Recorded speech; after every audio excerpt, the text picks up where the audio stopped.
I am the female lead in a CEO novel about a childless heir. After 3 years of marriage, we still haven't been able to have a child. Just as I was feeling utterly disheartened, a barrage of comments suddenly floated before my eyes. No one but the female lead can bear the male lead's child. When is the supporting female character going to leave? I want to see the female lead have triplets and be pampered by the male lead like she's on top of the world, soon. Once the supporting female character divorces the male lead, he'll quickly meet the female lead, and it'll be love at first sight. Both his body and soul will be healed by her. I stared at these words in disbelief, then looked at my husband standing in front of me. Without hesitation, I tore up the divorce agreement. My husband frowned. "What do you mean, I won't leave?" I smiled and straddled him. "I've figured it out. It's great not having kids. I can play with you however I want."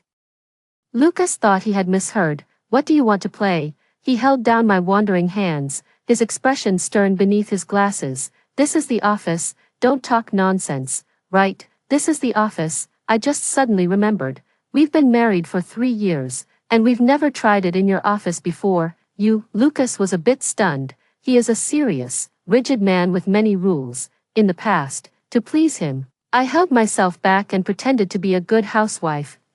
But just now, I figured it out. If everything said in the bullet comments is true, Lucas will eventually fall for someone else one day. Before that day comes, I might as well play him to the point of ruin. Before today, I had never imagined it. The husband I share a bed with every day is actually the male lead in a childless novel. As the heir to a large corporation, Lucas is perfect from the inside out, with no flaws to be found. Perhaps the only stain on his life so far is marrying someone as ordinary as me.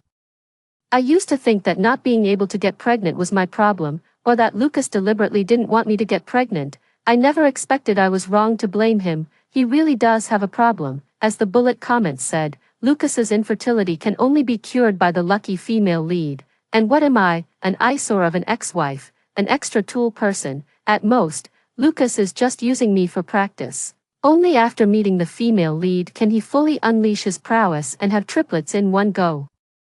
Bullet comments kept scrolling across the screen. I narrowed my eyes and skillfully unbuckled Lucas's belt. He gasped sharply, "Winnie, are you crazy? There are people outside, and the office door isn't locked. Then let's bet on whether they'll come in or not. Darling, let's talk this through properly, don't you?" Ouch. I applied a bit more pressure with my hand, causing Lucas to tilt his head back sharply, revealing his attractive Adam's apple. Seeing him like this, I knew he was only saying no with his words. The body, however, is honest. The shirt quickly became wrinkled, the hem lifted, revealing well-defined lines of the Adonis belt and abdominal muscles. Lucas has an amazing physique. My waist also has strength. I was like a small boat, rocking back and forth on him. At the moment my eyes lost focus, Lucas reached out to cover my mouth. "Don't be so loud. Do you really want someone to hear?" His movements didn't stop. Instead, they became even more forceful.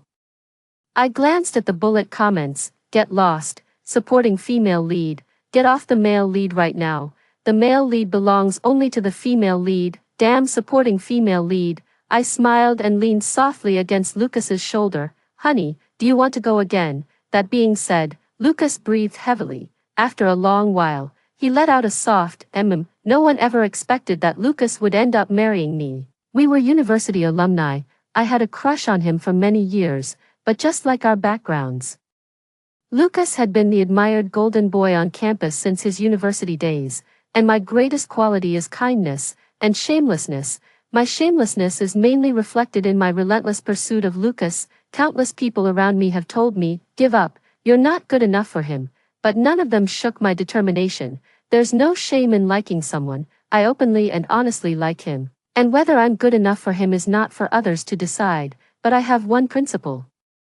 As long as Lucas is single, I will keep my distance from him and never cause any trouble for him and his girlfriend. Fortunately, Lucas has always been single, so it's only natural that I've been sticking around him. After graduating from university, Lucas joined their family company and became the successor. I also fought my way through numerous challenges and successfully passed the recruitment at Lincoln's headquarters. Just when I thought I would still be running into Lucas frequently in the future, my offer was suddenly cancelled. It was Lucas himself who cancelled it. I confronted him about it, and as usual, he ruffled my hair and said, "Sorry, Winnie, I need you to step aside for a bit and give up your spot. My childhood friend just returned to the country and wants to gain some experience at our company. I promise. I'll bring you back in the next round." I felt a bit upset inside, but I smiled and said, "It's fine, you should take care of your friends. She is a girl, so she is a girl." I thought Lucas might be falling in love, and it was time for me to leave. I strictly adhered to my principles, so I packed my bags and returned to my hometown that very day. I can find a job back in my hometown too. I don't have to stay in Shanghai. However, a month later, I saw Lucas, looking travel-worn, downstairs at my internship company. The moment our eyes met, Lucas immediately rushed over and hugged me. How are you here?" I stammered a little. I was stunned. "I came to find you," Lucas asked. "Why didn't you tell me before you left?" He had driven all night, and his voice was hoarse, sounding incredibly attractive. "I sent you a message the day I left, that message of yours. I don't even want to mention it, wishing me future happiness. Do you have any idea how much it broke my heart when I saw it? Aren't you and your childhood friend getting married? That's what everyone is saying." Lucas curled his finger and tapped it on the tip of my nose. "You didn't pay close attention to the gossip. It's our family that wants to marry into hers, not me. She and my cousin have been close since they were kids. They're already engaged. It has nothing to do with me." My heart was pounding. I suppressed my anticipation and pretended to ask calmly, "Then why did you come looking for me? You've been around me for 4 years. And then one day you just disappeared." "Do you think that doesn't hurt me?" Lucas sighed. "I've never felt this miserable before. Winnie, come back with me." "No, my mom set me up on a blind date. You're getting married, so soon. So that's how it is. I have no choice. You know how much I love kids. I want to get married early and have my own baby." Lucas looked conflicted. As I tried to break free from his grasp, he finally made up his mind and said, "Then I'll marry you." I guess Lucas had no idea what love was back then. He just mistook habit for love. We are all too young and easily impulsive. When impulsive, we tend to overlook many details. For example, Lucas never once said he liked me from start to finish. And another example, he received my message, and his heart felt so heavy it was about to burst. "But why did it take a whole month for you to come find me?" "Because during that month, countless things were more important than me." The clues were laid out right in front of me. I was completely immersed in joy, turning a blind eye. We skipped dating and got married directly. The consequence is that many problems only surfaced after marriage. For example, our family backgrounds are too different, leading to many disagreements in our values. Lucas's family doesn't think much of me either. His family is actually very polite. They just unintentionally show their exclusion of me. For example, the encrypted conversations mixed with French at the dinner table, with a knowing smile. I was completely shut out. That feeling was like sitting on pins and needles. At the time, I thought it was enough as long as Lucas cared about our little family. Unfortunately, I was wrong. After marriage, his work became increasingly busy. Yet I couldn't provide him with more support, although my work abilities are already outstanding, but ultimately, I can't compare to those who were born with resources. Over time, Lucas spoke less and less with me. I think he must have regretted it. One night, he didn't come home. The next day, I saw on the news that he had stayed overnight at the female vice president's house. That was the first time I had a big fight with him. Lucas rubbed his temples, nursing his hangover, and said, "I've told you many times." Her boyfriend was there, along with a few other friends. We were all drinking together. It wasn't just the two of us alone. "Why would you rather go drink with them than come home?" As soon as I asked that question, I knew I sounded pathetic. Finally, I had become the wife from those old family dramas, asking questions she already knew the answers to. While her husband remained silent, Lucas didn't respond. He just said, "I understand. The problem is the child. You've always wanted a child. Once we have one, you'll be at ease, right?" From that day on, we started trying to conceive frequently. After 3 years, there was still no result. The moment the cause was identified, Lucas must have felt a huge weight lifted off his shoulders, right? He could finally accept being the one at fault and end this marriage with a clear conscience. Unfortunately, I'm not the type to quietly accept my fate. I am Lucas's legal wife. I have the right to enjoy everything about him, whether it's his property or his body. I started finding various ways to torture Lucas. I bought all kinds of tools. The frequency is even higher than during the time we were trying to have a baby. The locations also keep evolving. After the office, the balcony and the bathroom have all been explored. Lucas couldn't handle it and wanted to escape, but it was no use, because I know him too well. He could only watch in frustration as he was defeated time and time again in front of me. The more the comments criticized me, the more motivated I became. I almost treated Lucas's body like a toy, playing with it as I pleased. As time went by, different voices began to appear in the bullet comments. The female supporting character and the male lead are a properly married couple. They can live their lives however they want. Exactly, real couples are the ones worth shipping. What's wrong with those who criticize the female supporting character? To the two above, do you even know what a female lead is? The female lead is justice. The female lead may appear later, but she is the true love. True love knows no order of arrival. Well said, true love knows no order of arrival. It made me kick Lucas awake and have him please me one more time. After such an intense married life, Lucas has visibly weakened. He looks pale and unsteady on his feet.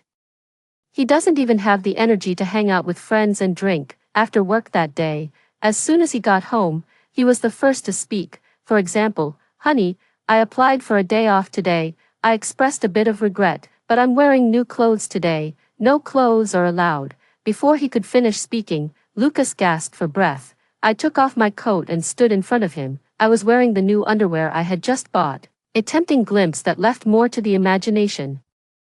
Lucas almost instantly got an erection. He was very frustrated, because he realized that his body was becoming less and less under his control. Instead, it was me who could make him stand up whenever I wanted. Let him release if he wants to release. I am the master of his body. I said with a smile, "Honey, you're like Pavlov's dog now. You've even learned conditioned reflexes." "Oh no, it's Winnie's dog." As soon as these words came out, the barrage of comments was indeed targeting me again. Please. Supporting female character, stop seducing the female lead's man. Poor male lead, hang in there. You'll meet the female lead baby tomorrow. Don't be scared. Male lead, the female lead will heal you. Ignoring the barrage of comments, I gently hooked the tip of my foot around Lucas's trouser leg. Lucas's eyes darkened. He suddenly lifted me up and threw me onto the sofa, without even bothering to change out of his suit. He knelt directly in front of me. Lowering his head to search for the water source in the jungle, he didn't say a word, but the desire in his eyes had piled up like a mountain. It went on for a full few hours. It was clear that Lucas truly didn't have a single drop left. I finally took out the brand new divorce agreement that I had prepared long ago. I threw it in his face. "Sign it." Lucas didn't react. The afterglow of passion still lingered on his face. "What's this, a new game?" He chuckled playfully. "Got it. It's cosplay, right? Playing divorced spouses who meet again and sparks fly, but you've prepared the props a bit too thoroughly. Be good, I'll play along with this tomorrow." "This isn't a prop," I replied very calmly. "It's a real divorce agreement. If there are no issues, please sign it." Lucas seemed frozen. It took a long time to realize that I wasn't joking. "Winnie, what do you mean? Didn't you hope for a divorce a month ago?" "Now, I agree." Lucas frowned deeply, looking bewildered. I know what he's confused about. We've been very harmonious this past month.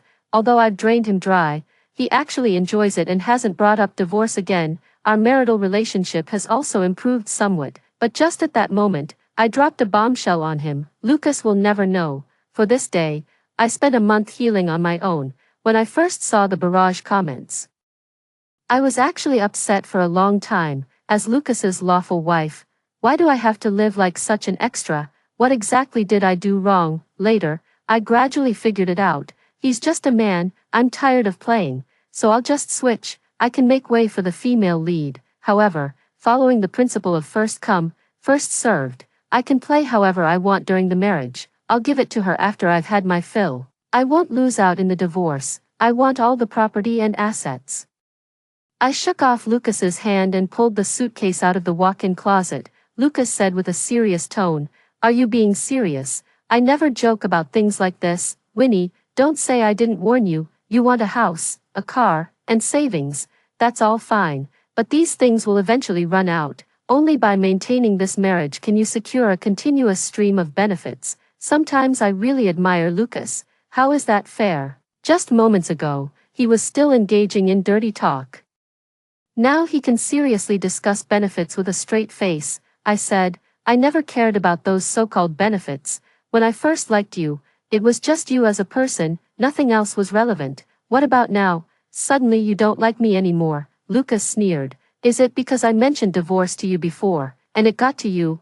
I almost forgot. My wife has never been a generous person, but I happen to really like that about you. Because of the child, I said firmly, cutting him off. I've thought about it for a long time, and I'm still a bit bothered by your condition. I want a child, but clearly, you can't give me one. Lucas's face instantly darkened. This is his Achilles heel, his most hidden pain. Do you really like children that much? More than you like me? Fine. He picked up the pen and signed his name with a carefree flourish. As you wish. With the divorce agreement in hand, I grabbed my suitcase and prepared to leave. On my way downstairs, I ran into Penny. Oh. Had a fight with my brother. Penny had a look of someone enjoying the show. How rare. Winnie, I thought you were the type who never gets angry, right? I glanced at her and said, from now on, you can write your own papers. He didn't believe me. What? Are you planning to never set foot in our house again? Then can I pay you to write them? Name your price. Penny giggled uncontrollably, completely unserious. I ignored her and simply said, it just occurred to me that in these 3 years, you've never once called me sister-in-law, but the comments said, as soon as the original female lead appeared, Penny affectionately called her sister-in-law over and over again. I showed a relieved smile. Perfect, no need to call her that anymore. What's the big deal? I can call you whatever I want. My brother doesn't even mind. She muttered something in French. The gist of it was that I was being difficult and overly sensitive. I turned around and called her a stupid pig in French. Penny stood there in stunned surprise. She thought I was still that Winnie who would get flustered from not understanding. Little did she know how much effort I had put into studying over these past 3 years. The moment I stepped out of the Lincoln family's house, I felt a huge weight lift off my shoulders. After submitting the paperwork at the Civil Affairs Bureau, I left directly. I didn't notice Lucas standing there with his back straight, as if waiting for me to speak. I have a lot of things to do. I've already resigned from my job at Lincoln Corporation. The startup capital in hand is enough for me to do something I want to do. I want to continue my studies while starting a children's clothing brand. Once a person finds a goal, they become very motivated. A small matter like divorce becomes insignificant. After working non-stop for a month, I was once again drawn to the barrage of comments. During this time, I had been deliberately ignoring the barrage of comments. Anyway, I had completely become an extra. The storyline of the male and female leads had nothing to do with me anymore, but no one expected things to unfold contrary to everyone's imagination. The male lead, Lucas, missed the chance to meet the female lead. According to the bullet comments, after the divorce, Lucas's friends took him to a bar to celebrate his return to single life. At that moment, the female lead happened to be working part-time at the bar. The next day, she accidentally spilled the drink on Lucas. The two were supposed to connect from this incident, sharing a night of passion, but in reality, Lucas got angry on the spot. He scolded the female lead for being careless and failing to do her job as a waitress properly. The friend beside him quickly tried to calm him down. Forget it, Mr. Lincoln, look how heartbroken she is. How can you bear to scold her? Lucas said nothing, just when the viewers thought he was finally feeling sorry for the female lead.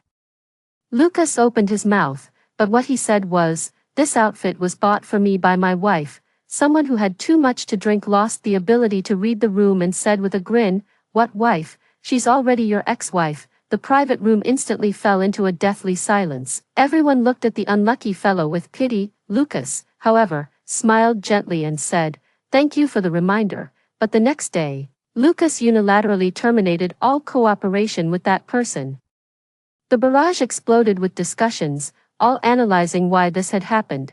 There is an active user who said, don't worry, everyone, they will definitely meet countless more times in the future. There will be plenty of opportunities for them to get to know each other. She is right, Lucas and the female lead did indeed meet countless more times, but every time, the result was a miss. It's strange, they seem to have no interest in each other. The female lead even exchanged WeChat with another guy.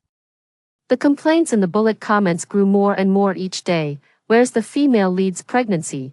If she doesn't get pregnant, what am I even watching? I just want to see the college student female lead run away pregnant and get spoiled by the big shot, or we could change the male lead. The campus heartthrob at the female lead school is pretty good too, looking forward to a home run. Up until today, a turning point occurred. The female lead was sent into Lucas's hotel room to repay a debt. Lucas, drunk and irritable, yelled, "Get out." The female lead was scared and was about to leave. Lucas suddenly changed his mind again. "Wait, turn around." The female lead obediently complied, nervously tugging at her extremely short skirt. "What's your name? How old are you?" "T21. Lucas paused for a moment and said, "Stay for a while." Bullet comments flooding the screen. Is the long-awaited plot of One Night Spring Breeze finally about to be released? I felt completely indifferent inside and chose to block it again, continuing to work on my design drafts. One playful children's outfit after another came to life under my pen. I feel an unprecedented sense of satisfaction. I drew for a whole night. Only when the alarm rang did I remember. A month has passed, and the cooling-off period is over. I made an appointment with Lucas to get our divorce certificate this morning. I wonder if he still has the energy to keep the appointment. When I arrived at the Civil Affairs Bureau, Lucas was already there. He had brought the female lead, Rose, with him. "Rose," he said unhurriedly, "young girls are prone to jealousy at their age. She needs to see me leave with her own eyes." I nodded, "No problem." While waiting for their number to be called, they continued to chat and laugh, behaving intimately. However, Lucas kept glancing in my direction from the corner of his eye from time to time. I lowered my head to deal with the emails on my phone, too busy to pay attention to anything else. As soon as I got the divorce certificate, I turned to leave. Lucas finally couldn't take it anymore and stopped me. "The birthday gift I ordered for you earlier has arrived. The end of the month is my birthday." Lucas used to pick out gifts 2 months in advance. I said, "No need to give it to me, you can handle it yourself."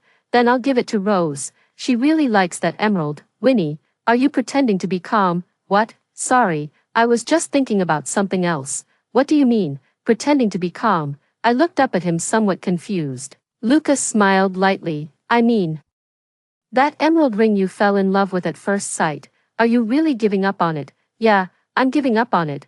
"What about my wedding? Will you come?" "Rose is a great girl, and I'm thinking about building a future with her. Wishing you a happy marriage, but I probably won't be able to make it." I waved the job offer on my phone. "I'm going abroad to study for a year, leaving tomorrow." On the day I decided to get a divorce, I tried to contact a fashion design team overseas. In the end, I secured an opportunity for an exchange program. Life abroad is not easy. Fortunately, over the past 3 years, I have been practicing both English and French. Unexpectedly, the skills I acquired did not help me fit into the Lincoln family. Instead, they helped me integrate into a larger world. This time was no different. How can it not be considered a blessing in disguise? The days of studying are very fulfilling. Okay, working with the top team, every day feels like a sponge soaking up water.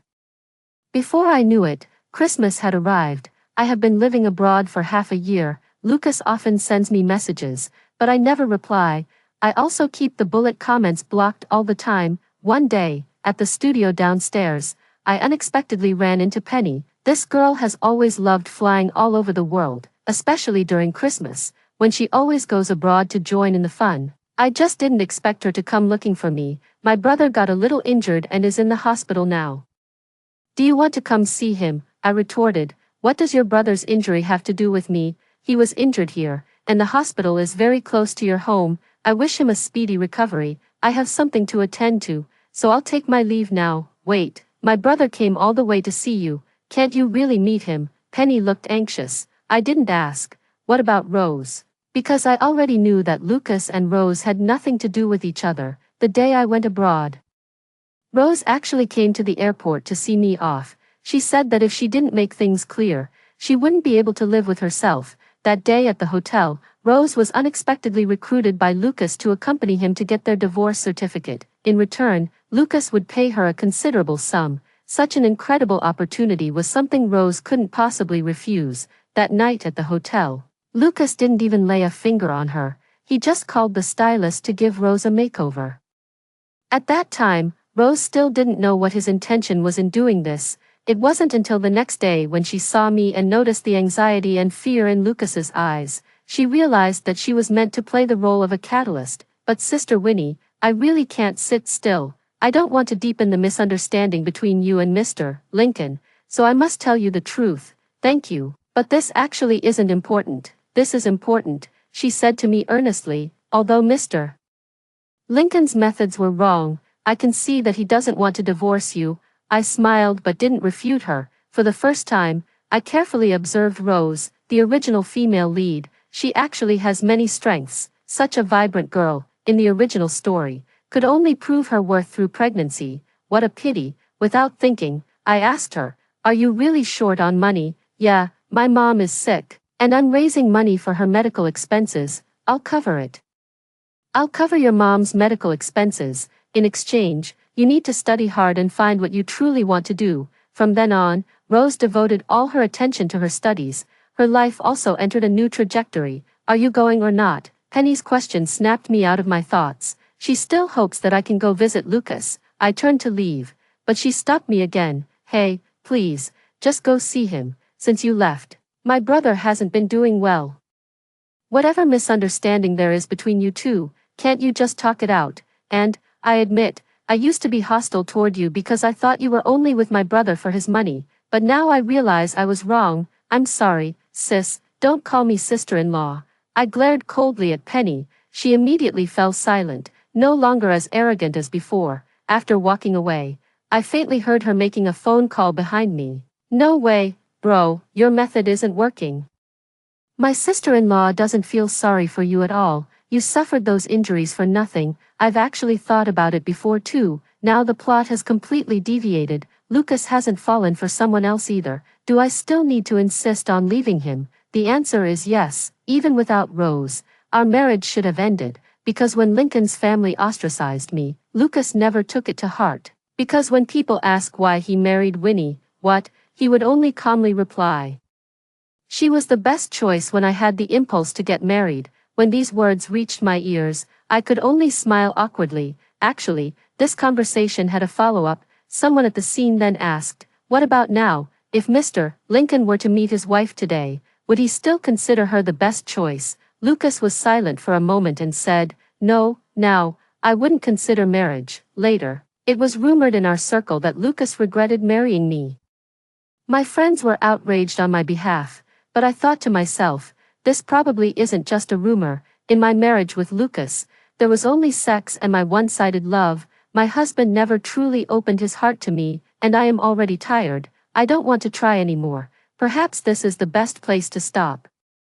At the age of 25, I have finally come to accept, not all separations require someone to have cheated, nor do all endings have to end in mutual destruction. On the day Lucas recovered from his injury, it snowed in London. He came to my house to see me, wearing my favorite dark coat. I once told him he looked like a grayish-black cedar tree, and I love cedar trees the most. Now, seeing him wear that outfit again, I feel nothing. Lucas walked over naturally. He didn't mention a word about intentionally getting hurt or trying to make me feel sorry for him. "Winnie, I came to say hello. There's something going on at the company, so I need to return to the country tomorrow." "Lucas, you don't need to report your schedule to me." He ignored my words and continued, "But I'll be back soon. Once I finish my work, I'll come find you." "Okay, don't come, I have a boyfriend." Lucas paused in his tracks. "Just recently, we just started dating." Maybe because it's the honeymoon phase, I'm in a better mood and willing to say a bit more. He's an international student, 2 years younger than me. I really like him, and being with him feels even sweeter than my first love. Lucas probably hasn't forgotten, my first love was him. He was listening quietly. He didn't even notice the few snowflakes falling on his eyebrows. He pretended to ask casually, "After all that talk, what exactly does he have that I don't, with him?"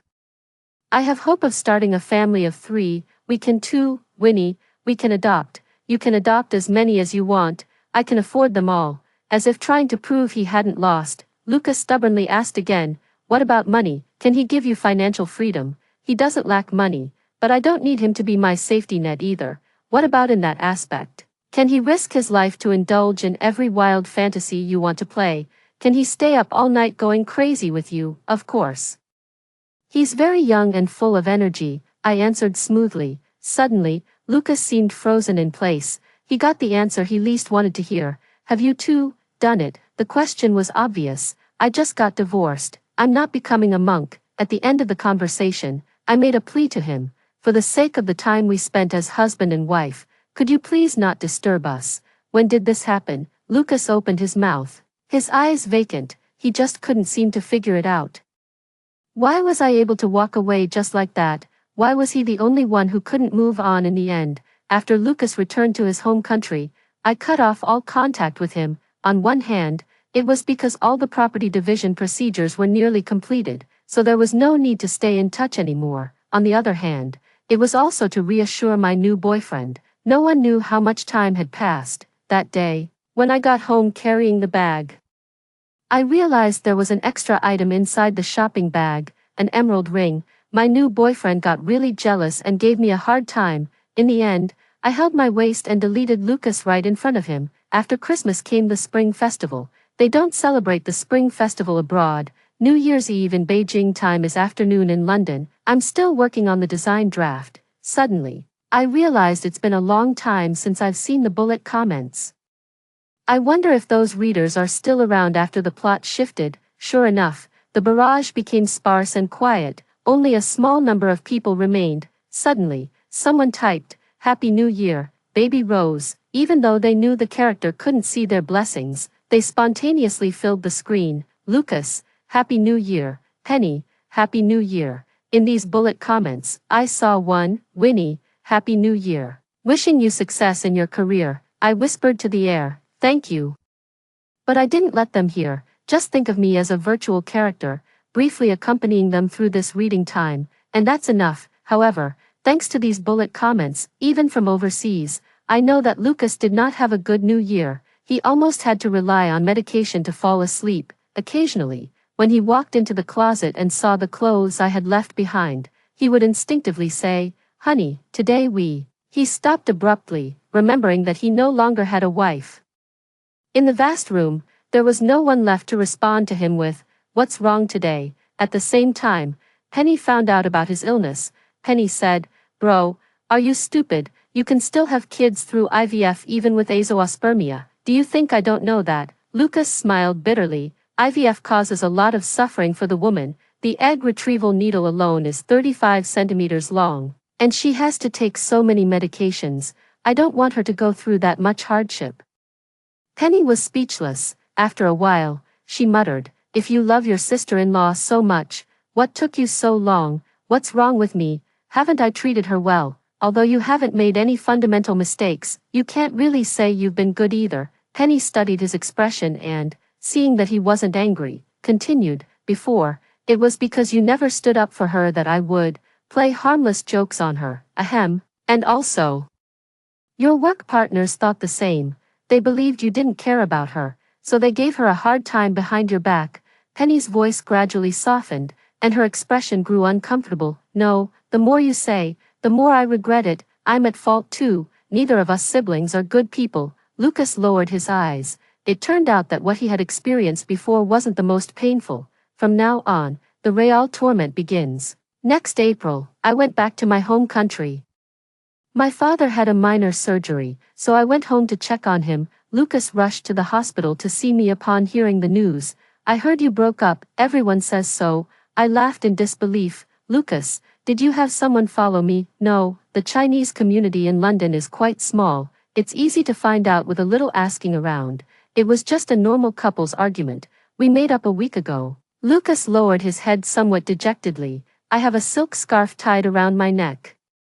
From a normal angle, nothing looks strange, but Lucas is tall, and when he looks down, he can see the hickey hidden beneath the silk scarf. He said with a sour expression, "Your boyfriend doesn't seem to care much about you, knowing you have an early morning flight. He still kept you up fooling around." I raised my hand to touch the hickey and calmly replied, "There's no helping it. We just made up and couldn't control ourselves. If you look closely, my entire body is covered in marks left by my boyfriend. Oversized coat, matching couple bracelets, Even the phone cases are paired. Lucas averted his gaze, not daring to look anymore. How long are you staying back home this time? 2 weeks. I'll leave as soon as my dad is discharged from the hospital. Isn't he coming to stay with you? He's working on his master's thesis.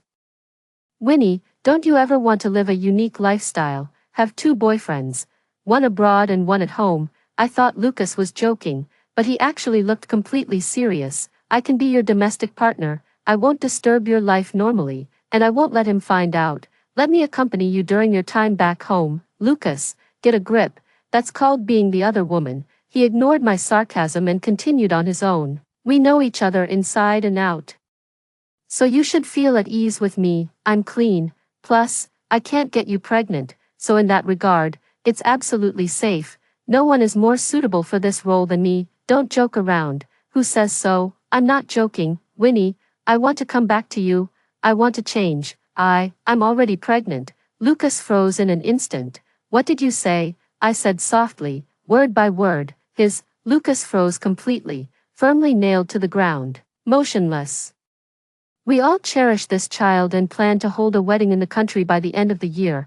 This trip home is also to inform my parents about this matter. What? I spoke in a casual tone, as if making small talk, and said to him, thank you for coming to the hospital to help. I didn't want to say so much originally, but just because we're divorced doesn't mean we have to be enemies. If you're willing, you're welcome to attend my wedding. But Lucas didn't let me finish my words. He stood up and fled almost in a panic. It was just the time when the cherry blossoms were shedding their petals. Petals fell on his shoulders and head, like last Christmas. He was covered by the snow in London. I didn't contact Lucas again. He didn't bother me anymore either. Time flew by and it was already July. Rose graduated and chose to work in Beijing. The guy who exchanged WeChat with her back then also went with her. What? The two of them naturally ended up together. She often shares her daily life with me, unexpectedly. Both of them are dinks. I couldn't help but sigh. It turns out that, free from the constraints of the plot, Rose actually doesn't like children. I also finished my studies abroad, starting to prepare for the wedding. My boyfriend took me to Japan to take wedding photos and travel along the way.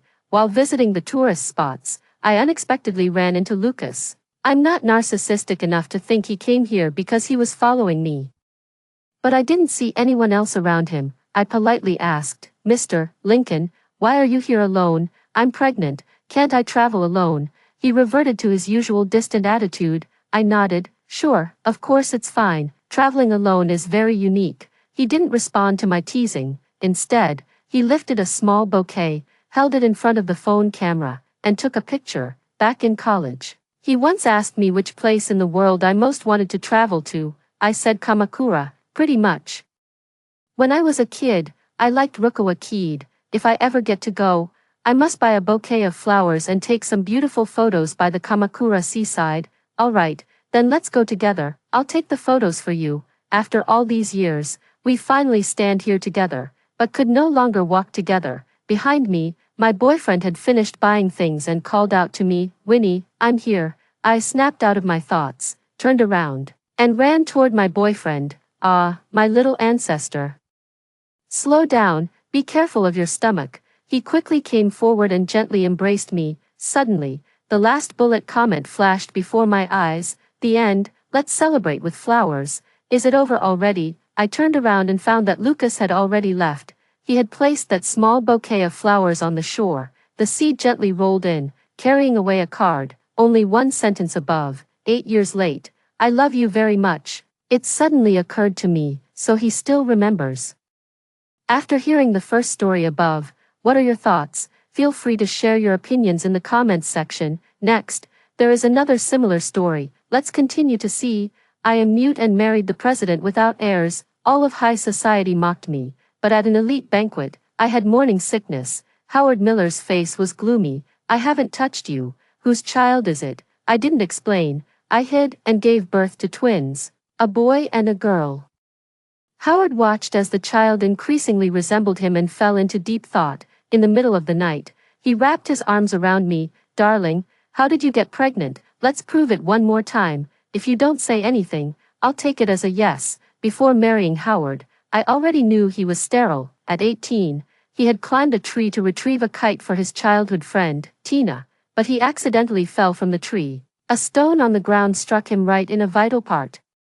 It is said that at that time, his pants were completely stained with blood. The news spread and he became the subject of mockery for a long time. Since then, Howard's personality became cold and gloomy. Tina rejected him because of his physical defect, so they broke off the engagement. My grandfather is an old traditional Chinese medicine doctor and runs a family clinic that has been passed down through generations. Howard's grandfather was a VVIP at the traditional Chinese medicine clinic and had a great friendship with my grandfather. At 25 years old, Howard still hadn't gotten married. Old Miller used both persuasion and coercion to force Howard to marry me. The Miller family possesses a fortune of hundreds of billions, and Howard is the only son of the Millers. Although my family comes from a prestigious tradition of Chinese medicine, but compared to the Miller family, it was definitely an unequal marriage. Besides the disparity in social status, the most important thing is that I am mute. The news that Howard had married a mute woman spread quickly. The entire high society circle was eating popcorn. Wow, even though the Miller heir has issues in that regard, with that family fortune, what kind of woman couldn't he get? And yet he married a mute woman from an ordinary family. They say Howard kept a stern face throughout the entire wedding. Clearly unhappy with the marriage that old Miller arranged for him. Although the little mute girl married into a wealthy family, being the wife of a tycoon is not as easy as it seems. I knew Howard didn't love me. I was also very clear about my position. After we got married, I took the initiative to sleep in separate rooms. We lived in the same villa, but our relationship was more distant than that of two strangers. Until one night, a year after our wedding.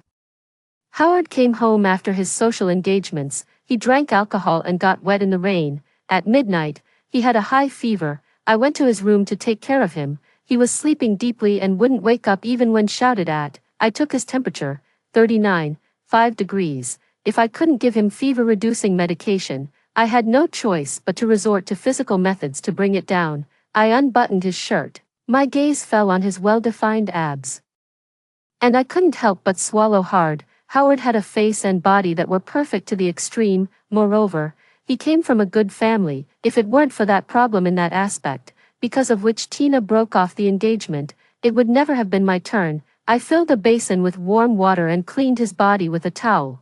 After cleaning the upper part, I unbuckled his belt. With my cheeks flushed, I cleaned his lower part. To my surprise, he had a reaction. He seems to have exceptional talent.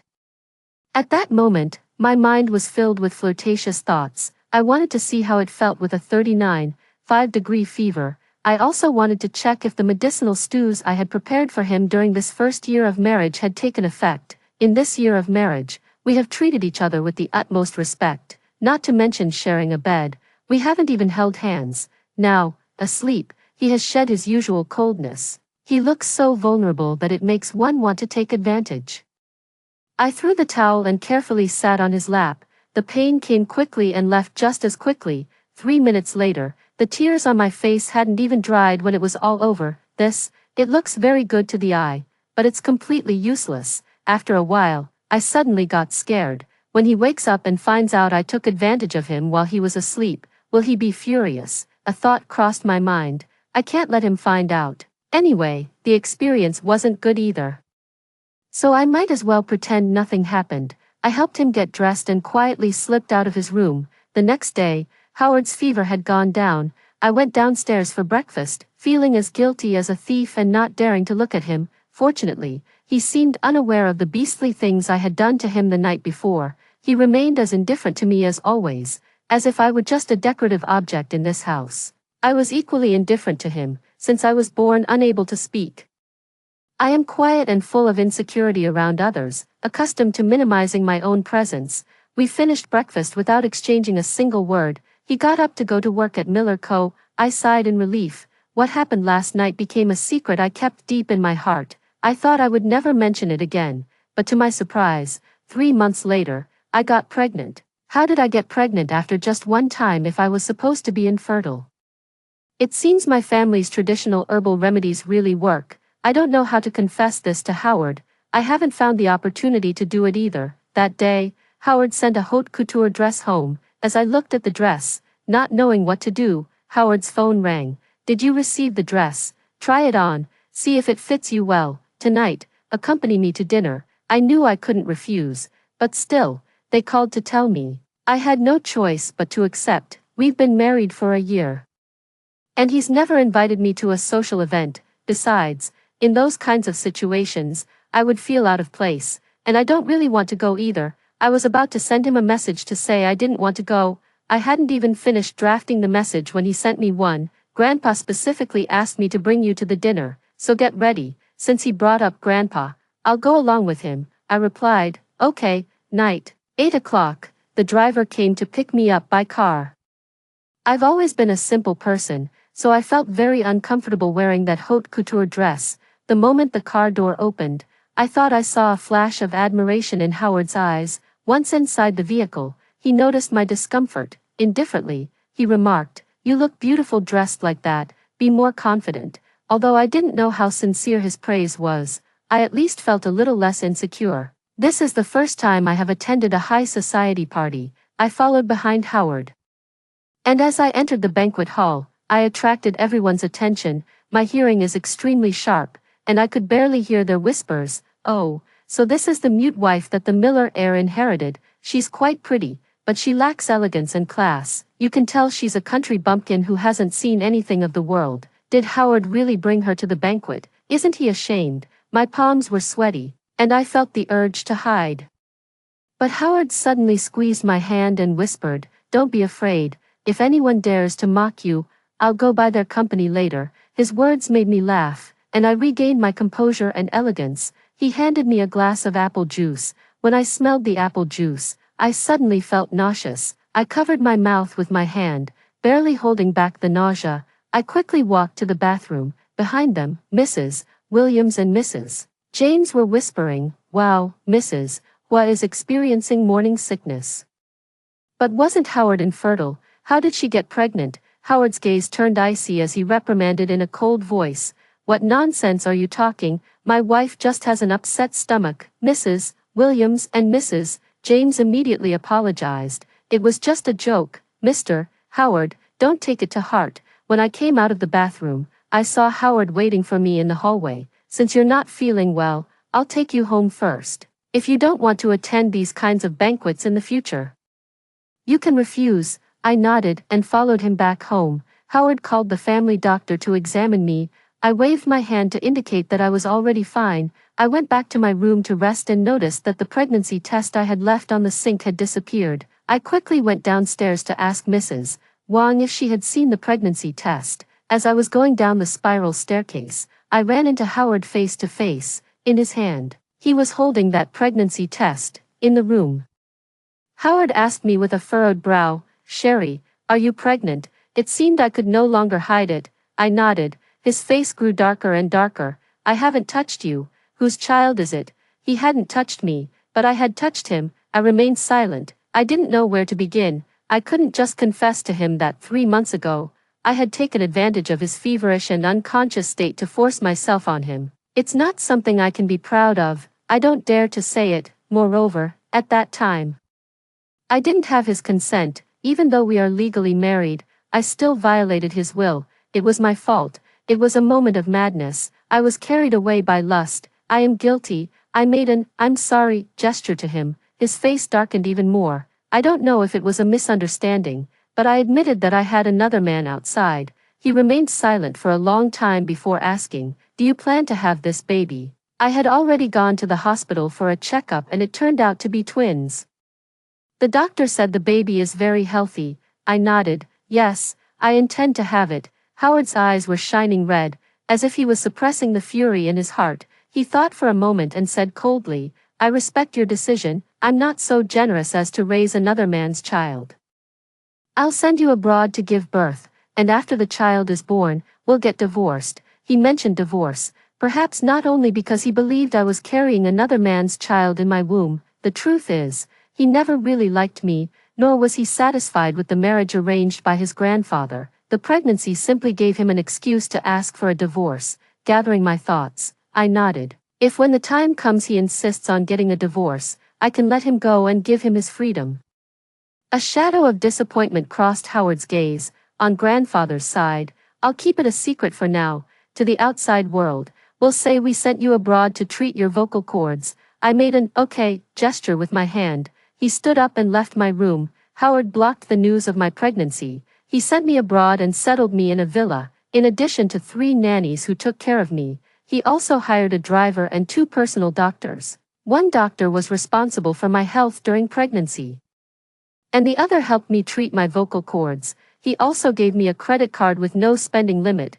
One could say he was very considerate toward me. I realized that he was a warm-hearted person at his core and very decent. Even when he believed his wife had been unfaithful and that the child was not his, he remained extremely attentive to me. Perhaps because he did not love, he could be so magnanimous. Perhaps it was because I accepted the divorce without putting up any obstacles. And this is the compensation he gave me. 1 month later, he flew abroad and stayed at the villa. He explained in an indifferent tone, "I came for work. I'm not used to staying in hotels." Howard has always been very busy. In the past, whenever he traveled for work, as soon as he finished his tasks, he would take the earliest flight back. But this time, he stayed at the villa for 3 days. During the day, he handled company matters with his phone and computer. When he finished his work, he casually asked me, "I want to go shopping. Do you want to come with me?" I'm a bit antisocial, so I usually make lists for the housekeeper to buy things or shop online. I don't dare go shopping in crowded places or go out to eat, afraid that people won't understand sign language and will laugh at me. Seeing my silence, he changed his tone. Going to the supermarket, eating out, watching a movie, strolling in the park, or visiting an art exhibition are all fine too. Don't stay in the villa every day, you should go out more. So he went through all that trouble just to accompany me for a walk. I gestured to him. "How about we go to the supermarket?" He nodded. Yes, going shopping or out to eat with Howard makes me feel completely secure, because he could understand all my sign language and help me communicate with others. After walking around the supermarket, we had dinner at a restaurant. While we were waiting for the food to be served, I gestured to him. "Howard, how is it that you understand all of my sign language?" He passed me the juice, because I specifically studied it. No wonder he did it so professionally. I took a sip of the juice. It was my favorite flavor. "When did you study it?" He stared at me. 5 years ago. I recalled the scene of our first meeting. That was 5 years ago. I went to the aquarium alone. That aquarium was absurdly large, packed with people to the brim, but with incomplete signage. I was exhausted from all the walking, but I couldn't find the exit anywhere. When I finally mustered the courage to ask someone for directions using sign language, some passers-by laughed at me. "Are you mute or what? What's a mute person doing visiting the aquarium alone? Are you directing traffic? How ridiculous. Not everyone understands sign language. Next time you go out, you should just put a sign on your forehead that says, 'Mute.' The little mute girl is quite pretty. If you call me Big Brother, I'll show you the way." I dropped my hand in disappointment, barely holding back tears, and turned around to flee from the crowd. Howard pushed through the crowd and called out to me, "Can't find the exit, I'll walk you out." At that moment, I engraved in my memory the kind stranger who had shown me the way. He accompanied me to the exit of the aquarium and watched me get into the taxi. A year and a half ago, Mr. Miller said he would introduce me to his grandson. Originally, I had no interest in marrying into a wealthy family. Until I saw Howard, I realized he was the person who had shown me the way. So I accepted this marriage. I don't know if Howard recognized me. After the marriage, he never mentioned this matter. I guess it was too long ago and he had already forgotten. At that moment, he mentioned that 5 years ago, he had specifically studied sign language. Could this be a coincidence? After Howard returned to his country, a month passed, and he flew abroad again. When I saw him appear at the villa, I asked him in sign language, "Did you come on a business trip this time too and not get used to the hotels?" He nodded. Yes, I didn't expose him. Before he came, I spoke with old Miller on the phone, and he told me that Howard would come to accompany me over the weekend. Over the weekend, Howard took me to the aquarium. There weren't many people at the foreign aquarium, but he still held my hand, afraid that I might get lost. As we passed by the exit, he pointed at the sign and said to me, "This is the exit, remember it." I stayed silent for a moment. It turned out he remembered our encounter from 5 years ago. I went to the bathroom and Howard waited for me outside. When I came out, I saw them talking with a woman in the distance. If I'm not mistaken, that person is Tina. I was able to recognize Tina because I had seen her graduation photo in Howard's studio. Tina was standing right in front of him, to my surprise. Tina had also come, and what a coincidence that she appeared at the aquarium. I don't think this is a coincidence. I stayed in the bathroom for a while before coming out. After Tina left, Howard started to get distracted, as if his soul had escaped too. The day after returning from the aquarium, Howard flew back to his country. I received a photo sent from an unknown number. In the photo, Howard was sitting in his first-class seat with his eyes closed, resting, from the angle of the photo. It could be seen that the person who took it was sitting right next to him. I looked up the number on WeChat and saw that the profile picture was Tina's. It was indeed her. This photo makes me drift off. I assumed that Tina had returned to the country along with Howard. Did Howard come abroad to pick up Tina? Right. Did he come to see me just in passing to please his grandfather? And I almost got moved by him. After Howard returned to his country, I heard from our mutual friend Jiang Qing that one day while she was shopping, she saw Howard and Tina having coffee at a cafe. She also took a quick photo in passing. Jiang Qing texted me, "Sherry, if you don't come back soon, Howard will be snatched away by Tina." I stared at the message, stunned. I am more convinced that Howard asked me for a divorce because he still couldn't forget Tina. They had an emotional foundation. If Tina really wanted to take him from me, I wouldn't stand a chance. When I was 8 months pregnant, Howard came again, at dusk. While we were walking in the garden, he stopped and asked me, "Sherry, tell me, who is the baby's father?" in sign language. I replied half seriously and half jokingly, "You're the father." Howard laughed exasperatedly at my comment. "Can I possibly make you pregnant with the power of my mind?" For a moment, I wanted to confess everything, but I held back. If she found out what I had done to her while she was unconscious, she would definitely hate me. I don't want to ruin the image she has of me. I don't want her to hate me. The next day, she accompanied me to buy clothes and baby supplies. He was choosing very carefully. I felt the urge to confess again, just as I was about to signal.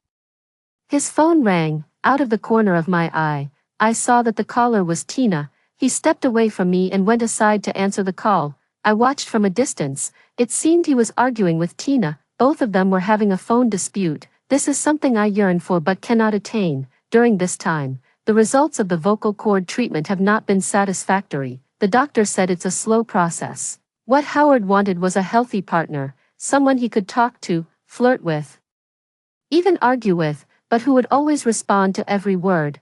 Something so simple, and yet I couldn't fulfill it. Overwhelmed by insecurity, my courage to confess vanished with that phone call. When he finished the call and came over, he asked me, "What did you want to tell me earlier?" I shook my head and replied in sign language, "It's nothing." Howard went to pay for the clothes and baby items he had selected. Throughout the entire process, I avoided making eye contact with Howard. When he spoke to me, I would only nod or shake my head indifferently, without even bothering to use much sign language with him. After arriving home, I retreated to my room to rest, locking the door behind me, thinking about how I had spoken to Tina on the phone. I felt a knot in my chest and a slight sting in my eyes. After a while, Howard knocked on the door. "Sherry, open up." I opened the door and made a gesture. "What's up?" He looked into my eyes. "Have you been crying?"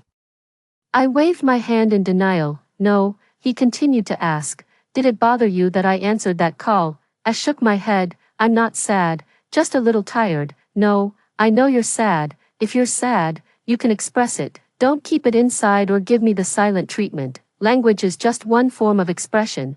There are other ways." He finished speaking, took out his phone, and checked the call log. Then he opened Tina's new number. On the phone screen, an option appeared, "Add to blacklist." He took my hand and placed it on the screen. "Could you help me block her?" It seems I understood his intentions. He was teaching me that if I feel jealous, I can vent instead of keeping it to myself. With my finger, I tapped the "Move to Blacklist" option. It turns out that the number Tina used to use had been on Howard's blacklist for a long time. She called Howard with her new number. After personally blocking her new number, I felt relieved. Howard hugged me and whispered, "If I ever make you angry, can you bite me? That way I'll know how you feel." He had even said before that we would get divorced after I gave birth to the baby, but what he has done these past few months doesn't seem at all like he wants to divorce me. It seems like he wants to live well with me. At that moment, I suddenly felt the urge to hug him. I thought for a moment and raised my arms to hug him back. He smiled and patted my back. If you can't express your emotions with words, then in the future, use more body language when you're with me. Okay, very well, I've already learned it.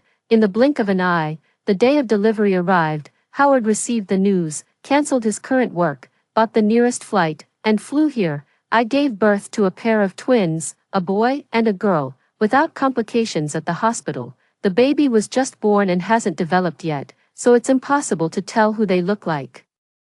I took out a pre-prepared divorce agreement and handed it to Howard. Actually, deep down in my heart, I didn't want to divorce him. This divorce agreement was a test to gauge his attitude. The divorce agreement stated that he voluntarily gave up the Miller family assets. I made a long series of hand gestures to him. Didn't you say you would divorce me once I gave birth? I've prepared the divorce agreement. If you don't see any problems, sign it. After reading the divorce agreement, with reddened eyes he said, "You haven't even finished your postpartum confinement and you already want a divorce. What's the matter? Can't the baby's father wait?" He waved his hands. "It has nothing to do with the baby's father. I just want to give you freedom. You deserve someone better." Who would have thought he would break the divorce agreement? I said seriously, "We will not get divorced." "You won't get divorced," he continued. "You want me to let you go with that random man? Don't even dream about it." I've thought it through. Since I can't have children, sooner or later I'll have to adopt, and I'd rather raise your child than someone else's. I froze in place. Last time, wasn't it him who, upon learning of my pregnancy, broke down and said, "I'm not magnanimous enough to raise another man's child"? How did he convince himself over these past few months? Seeing that I didn't respond, he said with a sour tone, "What's the matter?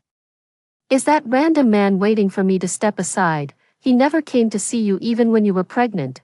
Clearly, he's a bastard. Does this bastard deserve you giving up your current life? I can let go of what happened before. I am willing to acknowledge these two children as if they were my own. However, from now on, you must live well with me and not seek other men outside." I didn't say a word, and he had already said so much. Seeing that I remained silent, his eyes slightly lit up. Trying to guess my thoughts, he lowered his voice and said, "I will strive to regain my health, taking herbal remedies every day. If it really doesn't work, then I'll buy you." He almost made me laugh. What kind of nonsense is in his head? Could it be that he doesn't want to divorce me because of his grandfather's pressure? I gestured with my hands. "Okay, then we won't get divorced. However, my treatment is progressing slowly and I won't be able to speak in the short term. Please don't reject me," he replied sincerely. "I have never rejected you. I have my flaws too. Do you promise not to reject me?" I still didn't know that he had actually regained his reproductive function. The two children were born so healthy, and it happened on the first try. His fertility is simply incredible. I nodded and replied in sign language, "I don't despise you, neither of us despises the other." Howard, not knowing what he was thinking, suddenly blushed to the tips of his ears and stammered, "Sherry, actually I waited for him to continue speaking. "I think," he began, but swallowed the words that were about to leave his mouth. "It's nothing. First recover from childbirth. We'll talk later." After completing quarantine abroad, Howard took me home.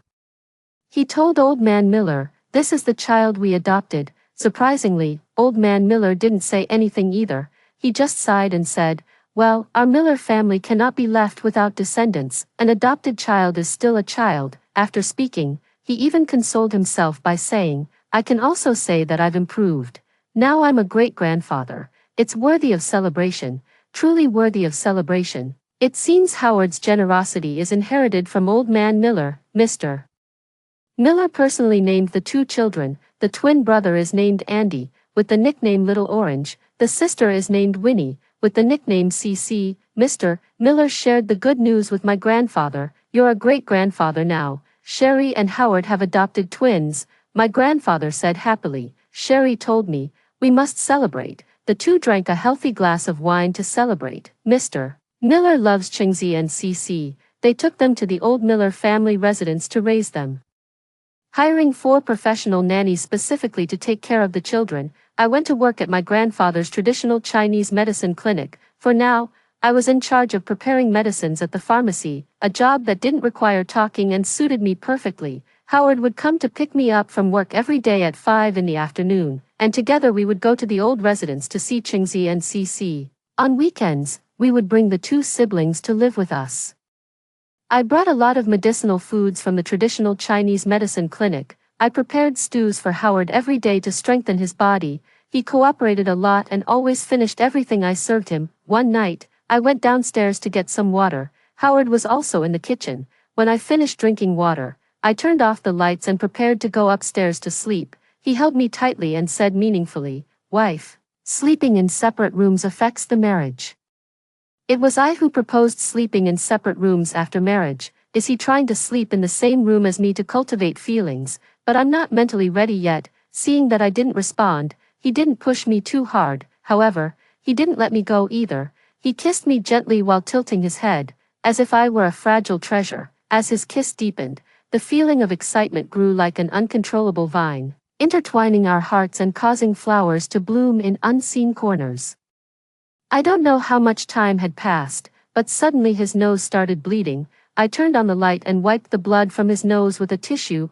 It seems the dosage of this medicinal meal can be appropriately reduced. To avoid excessive toning, Howard returned to his room to take a cold shower. The next morning, I went downstairs to have breakfast. I saw him grab the sheets and throw them into the washing machine. This kind of work was usually done by Mrs. Wang and the others. Why would he need to wash the sheets himself? I glanced at him and instantly his ears turned red, avoiding my gaze. On the way to drop me off at work, he murmured softly, "From now on, you won't need to take the medicinal soup anymore." Has he fully recovered? I really want to check it out personally. Ahem, carnal desire is like a sword hanging over one's head. I immediately stopped that thought. In the blink of an eye, Old Man Miller's birthday arrived. The birthday party was held at the Miller family's hotel. The Martin and Miller families have business relations. That's why the Martin family received an invitation. At the party, I saw Tina. 4 years ago, the Miller and Martin families intended to unite in marriage. After the engagement was called off, Tina quickly married Howard's best friend from college. Rumor has it, she got divorced a year ago. When I went to the restroom, Tina followed me and touched up her lipstick in front of the mirror. She shot me a sidelong glance. "Sherry, you've got some nerve." Not satisfied with having a lover on the side, you even dared to have an illegitimate child and leave it for the Miller family to raise. I remained silent. She chuckled softly and said, "I forgot you're mute. You can't speak. If I hadn't broken off my engagement with Howard, you wouldn't have had the chance to marry into the Miller family. Now that I'm divorced, tell me, if I try to win Howard back, do you think he'll leave you for me? You also know how destructive the power of a first love can be." I ignored him, and when I came out of the bathroom after washing my hands, she was still there, by the sink, not having left. "Sherry, even though I'm divorced, at least I'm a complete person, not like you, who can't even speak. It must be very hard for Howard to be with you, right? He deeply despises the silent treatment. Before, when we argued, if I ignored him for more than 3 hours, he would end up breaking down. He would comfort me until I calmed down and started talking to him again. Wouldn't spending the rest of my life with a mute person mean enduring the silent treatment all the time? He would go crazy. Howard told me not to give him the silent treatment. It turned out those weren't just empty words. I used my phone's notepad to edit a text message and waved it in front of Tina. Finished. "Your pathetic tantrum is truly ridiculous." Tina's eyes widened dramatically. "You dare mock me? Fine, very well. Wait a moment and enjoy the show. I'll make you lose all dignity in front of old Miller." With that, she strode away haughtily. When I came out of the bathroom, I saw Howard waiting for me in the hallway. I walked over, and he reached out his hand to me, asking, "I just saw Tina come out of there a moment ago. What did she say to you?" I took out my phone and played the recording I had made earlier. It was playing the recording of what Tina had said to me. The recording says, "I forgot you were mute, that you couldn't speak." The recording began with these words, "If it hadn't been for Howard and I breaking off the engagement, you would never have had the chance to marry into the Miller family." Howard listened to the recording in silence, and his face grew darker and darker. He explained, "Back then, it was I who disagreed with the arranged marriage. She is not my platonic love. You are. Ever since I first saw you at the aquarium 5 years ago, I fell in love with you.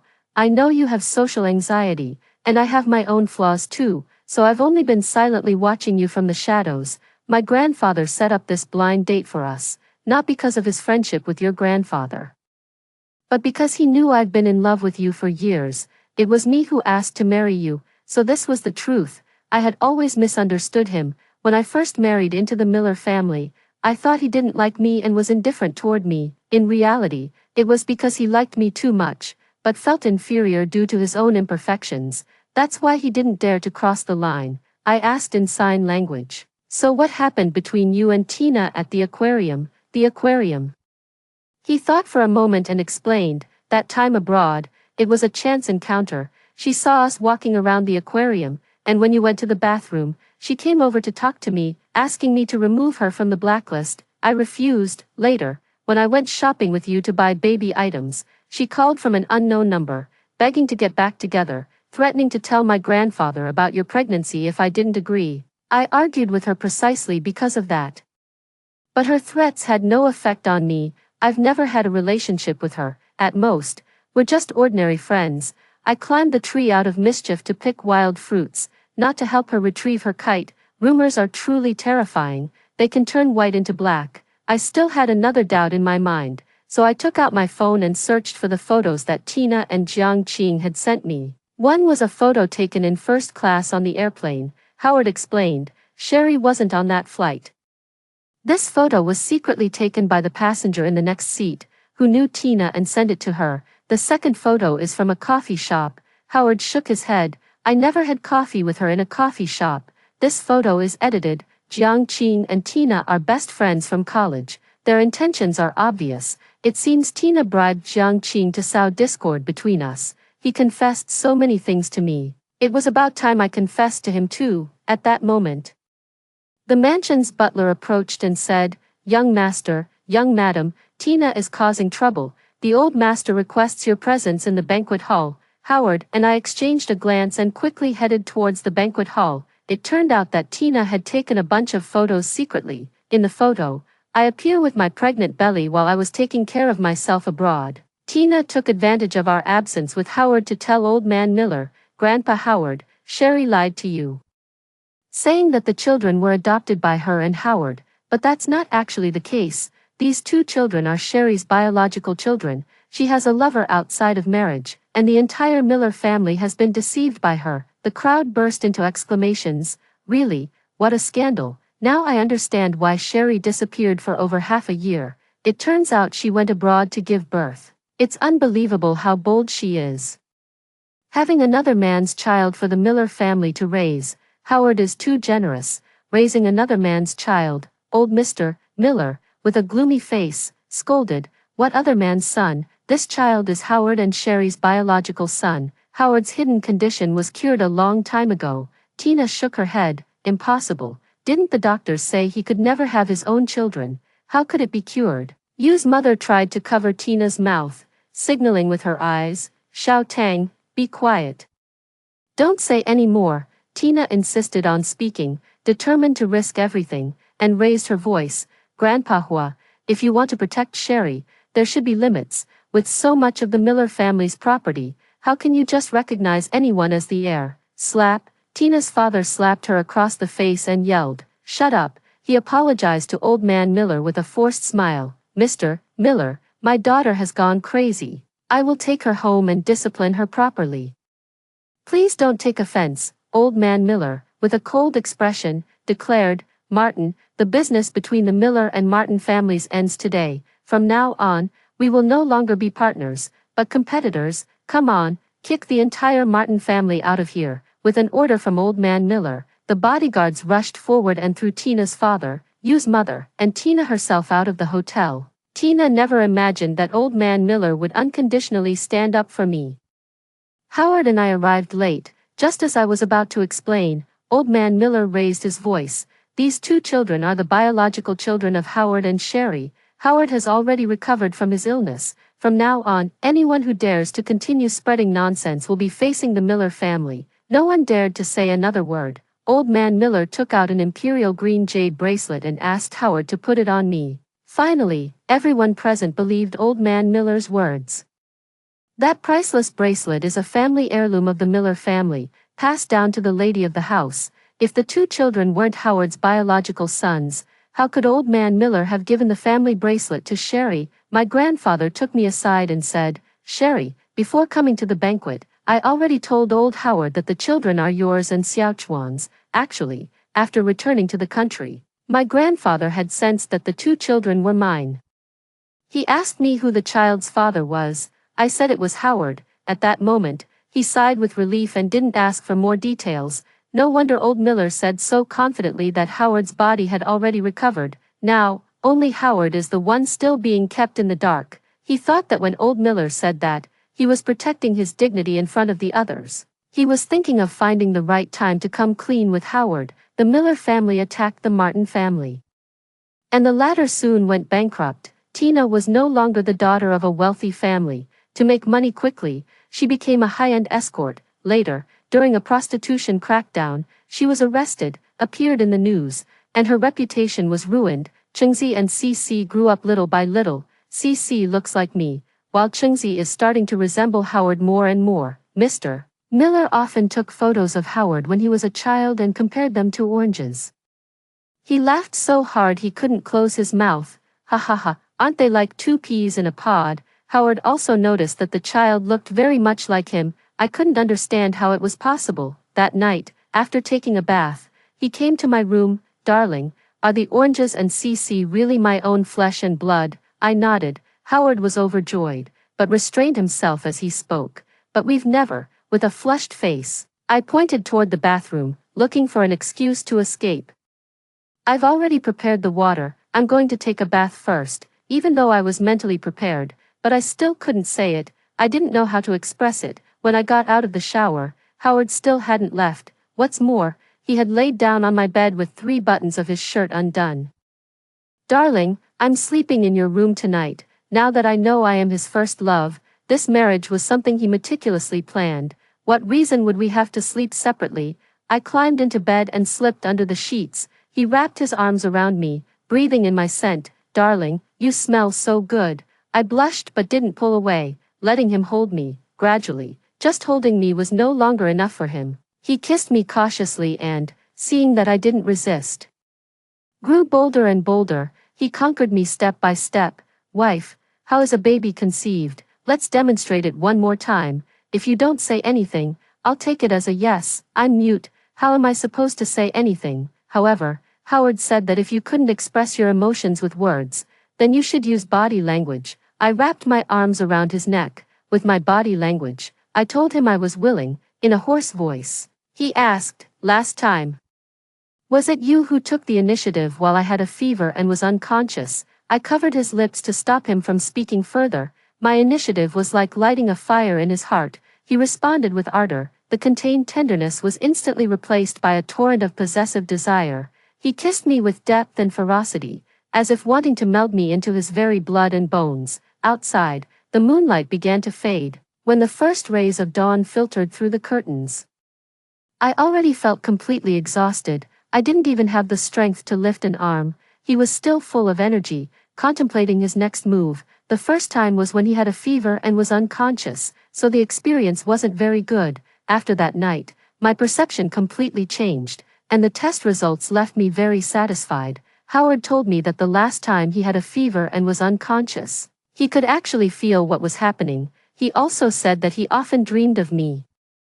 So he thought that time was also a dream, not knowing it was something that had actually happened. Since then, I have been actively treating my vocal cords. The doctor designed a treatment plan for me that would allow me to speak in 2 years. I am looking forward to that day. Since Howard tasted pleasure, he couldn't stop wanting more. Every day after returning from the traditional Chinese medicine clinic, I have to work overtime with him. At night, Howard hugged me and said, "Honey, do the same thing to me that you did last time. The most important thing is that I am mute."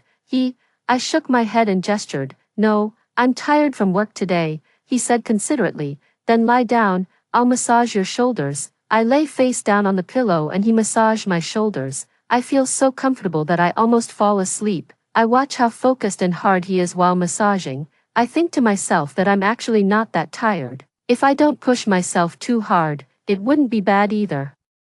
In the next instant, he stopped massaging her shoulders. He turned my body around and asked in surprise, "Honey, did you just speak? Did I say something?" "No, not at all." Howard's gaze darkened, as if he realized I hadn't opened my mouth to speak. In the darkness, the clear moonlight illuminated my face. Howard was deliberately mischievous, applying force while watching my reaction. He seemed to want to get a response from me. My eyes grew moist with tears, remaining silent like a cornered beast. Unable to make a sound, even as tears streamed from my eyes, he stopped and kissed my tears. "What's wrong? Don't you like it?" "That's not it. I like it very much. I like it so much I can't help but cry." He curled his lips into a smile, leaned in, and whispered in my ear, "Wife, I heard what you're thinking. You said you like it very much." After hearing the two stories above, what are your thoughts? Feel free to share your opinions in the comments section. Looking forward to hearing from you. If you liked this story, don't forget to like it, share it, and subscribe to my channel. See you next time.